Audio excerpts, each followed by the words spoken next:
It's been a while. I mean, it's been 2 years since Saints Row the Third, and this one is, with THQ and with being purchased by Deep Silver, there's been just a lot of changes in the past 2 years.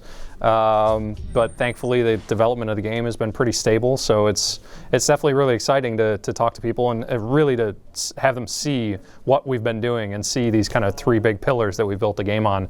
I'm really interested to see what eventually ends up coming out of the video stories and the online stuff, and just see what people think, because it's hard to be insular, and we play test the game and we have people play it, but it's not always. We want to get a broad view of what do people think, and this is our first chance to do that. So it's been very interesting, very fun. I mean, THQ was in big financial trouble like almost as soon as Saints Row the Third shipped. That's when that November of 2011 was when they announced they lost $100 million on the U-Draw, and they were essentially in oh shit mode for the next 3 years or 2 years.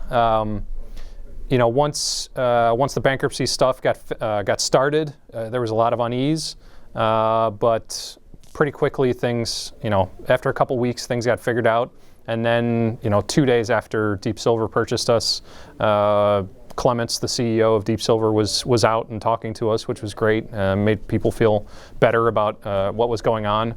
In the end, Volition has always been a very insular or isolated studio, in that we kind of had our own say for the most part in a lot of things.